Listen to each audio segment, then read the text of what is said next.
thing to go through, to be so public and to have to answer questions and sit here like this.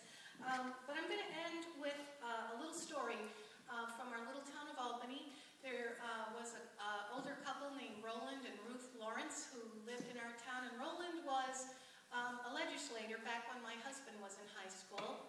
And there was a bill that was on the floor and being argued about, and many people in town were asking him, Roland, some people are for this bill and some people are against this bill. How do you think about this bill? And he said, I'm for the people. And so as I approach running for office and learn and grow and mature, I hope that I would be for the people. That's my intent.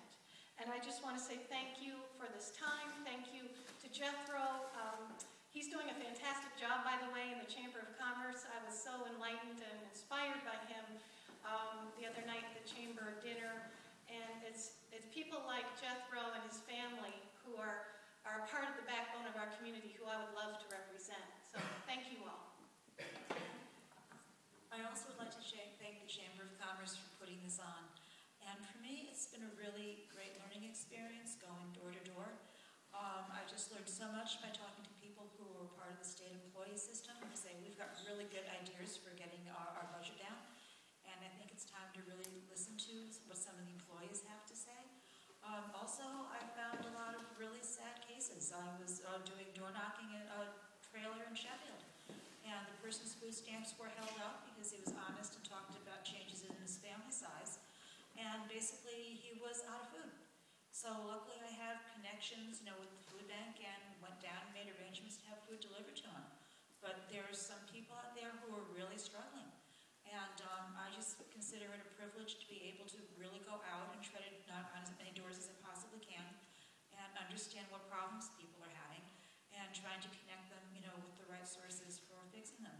So I consider that has been a real privilege.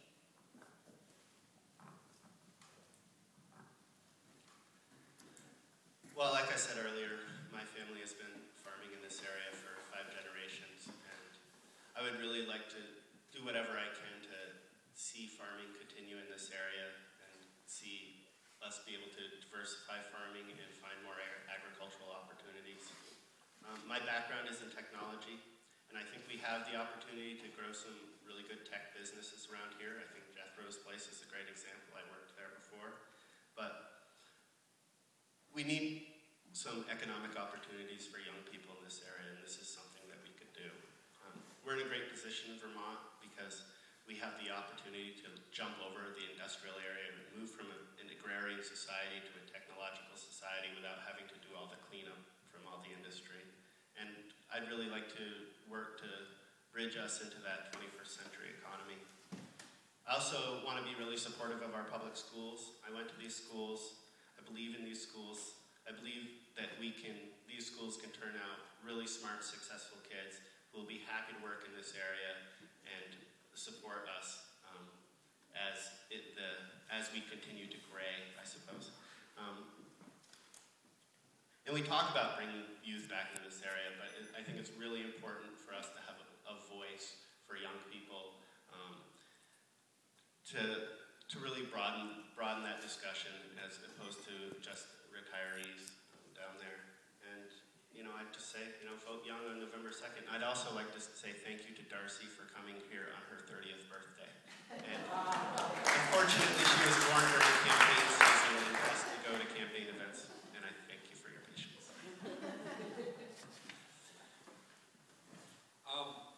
I guess I'd close just by saying it's been an honor and a privilege to serve this community in Montpelier. I hope to do it for another couple of years. I think that there's a lot that can be done, as Sam said, with technology. We in the legislature have been trying to get broadband out into the rural communities. It is extremely important in this modern day to have good high-speed computer connections. But I guess my main focus down there is just fighting for the kingdom and making sure that we're getting our fair share. As I stated earlier, it's always tough for us when we go up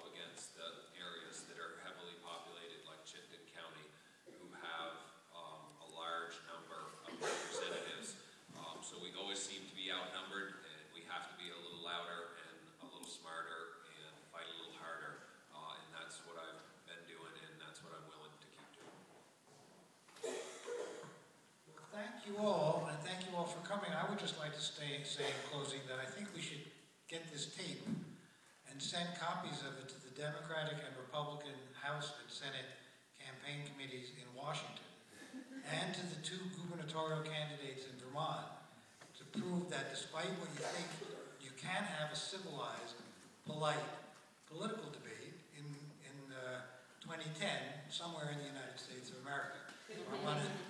You wouldn't know that from watching a lot of the news. So thank all the candidates and thank you for coming. And I think good night.